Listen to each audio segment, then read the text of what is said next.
आज हम बात करने वाले हैं एक ऐसी जगह की जिसकी जड़ें ज्ञान और अध्यात्म में सदियों पुरानी हैं और जिसकी शाखाएं अब एक नए भविष्य की तरफ बढ़ रही हैं। जी हाँ, ये कहानी है बिहार की, जो अपने शानदार अतीत से प्रेरणा लेकर एक जबरदस्त वापसी कर रहा है। तो आज का सबसे बड़ा सवाल यही है, क्या वो धरती जो कभी पूरी दुनिया के लिए ज्ञान का प्रकाश स्तंभ थी, आज 21वीं सदी में फिर से वही दर्जा हासिल कर सकती है? चलिए आज इसी सवाल का जवाब ढूंढने की कोशिश करते हैं। अपने इस सफर में हम 4 पड़ावों से गुजरेंगे।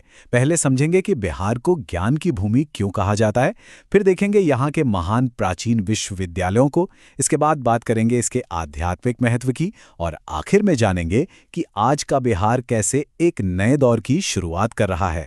तो चलिए पहले हिस्से से शुरू करते हैं। देखिए, बिहार की जो नींव है ना, वो हमेशा से 2 बहुत मजबूत पिलर्स पर टिकी रही है।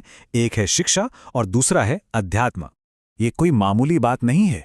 जरा सोच कर देखिए, एक ऐसा दौर जब दुनिया के कई हिस्से शायद उतने विकसित नहीं थे, तब बिहार ज्ञान का एक ऐसा ग्लोबल सेंटर था जहां दूर दूर से लोग सीखने के लिए आते थे। और ये सिर्फ किताबी ज्ञान तक सीमित नहीं था, बल्कि आत्मज्ञान और चेतना का भी केंद्र था। अब बात करते हैं उन इंस्टीट्यूशंस की जिन्होंने बिहार को ये वैश्विक पहचान दी। ये सिर्फ बिल्डिंग्स नहीं थीं, बल्कि ये आइडियाज़ और इनोवेशन के, आप कह सकते हैं, लाइव सेंटर्स थे। 5वीं सदी में नालंदा की स्थापना हुई, फिर 8वीं सदी में विक्रमशिला की, और इनके साथ साथ उदंतपुरी जैसे केंद्र भी पनपे। ये सिर्फ यूनिवर्सिटीज नहीं थीं, बल्कि एक पूरी इंटेलेक्चुअल सिविलाइजेशन के प्रतीक थे, जिन्होंने सदियों तक दुनिया को राह दिखाई। और यहाँ पढ़ाया क्या जाता था, इनका करिकुलम तो आज भी हैरान कर देता है। फिलॉसफी, मैथ्स, एस्ट्रोनॉमी, हर उस विषय पर गहरी डिबेट होती थी जो इंसान के दिमाग को चुनौती दे सके। इसी इंटेलेक्चुअल फ्रीडम की वजह से तो दुनिया भर के विद्वान यहाँ खींचे चले आते थे।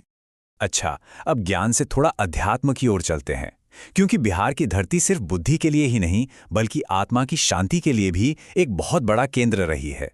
बिहार का आध्यात्मिक कद तो अतुलनीय है। ये वो धरती है जहां गौतम बुद्ध को ज्ञान मिला, जिससे बौद्ध धर्म की नींव पड़ी। और यही नहीं, इसी मिट्टी में भगवान महावीर का भी जन्म हुआ, जहां से जैन धर्म का संदेश पूरी दुनिया में फैला। और बोध गया का महत्व आज भी बिल्कुल वैसा ही है। ये दुनिया भर के बौद्ध अनुयायियों के लिए सबसे पवित्र जगह है। यहाँ का महाबोधि मंदिर ठीक उसी जगह पर खड़ा है जो हमें उस ऐतिहासिक पल की याद दिलाता है जिसने दुनिया को शांति का एक नया रास्ता दिखाया था। तो इतिहास को समझने के बाद अब हम आते हैं अपने आखिरी और सबसे जरूरी हिस्से पर, आज का बिहार। यहाँ अब क्या हो रहा है और भविष्य की दिशा क्या दिख रही है? तो आज क्या हो रहा है? सबसे अच्छी बात यह है कि बिहार अपनी जड़ों को भूला नहीं है, बल्कि अपनी ऐतिहासिक विरासत से ही ताकत लेकर एजुकेशन और हेल्थ जैसे जरूरी सेक्टर्स में एक नई छलांग लगा रहा है। और हाँ, ये सिर्फ बातें नहीं हैं, जमीन पर ठोस कदम उठाए जा रहे हैं। नई नई यूनिवर्सिटीज बन रही हैं, वर्ल्ड क्लास हेल्थ सुविधाओं में भारी निवेश हो रहा है, और इन सब के पीछे एक बहुत बड़ा और एम्बिशियस लक्ष्य है। और यही विजन इस पूरे पुनर्जागरण की आत्मा है। लक्ष्य सिर्फ थोड़ा बहुत विकास करना नहीं है, बल्कि बिहार को एक बार फिर से ज्ञान का वही ग्लोबल हब बनाना है जो ये सदियों पहले था। एक एजुकेशन सिटी का सपना जो नालंदा और विक्रमशिला की विरासत को एक मॉडर्न रूप दे सके। तो घूम फिरकर हम वापस उसी सवाल पर आ जाते हैं जहां से हमने शुरुआत की थी। इतिहास, आज के प्रयास और भविष्य की उम्मीदों को देखते हुए ये सोचना लाजमी है कि क्या बिहार अपनी उस पुरानी पहचान को फिर से हासिल कर पाएगा?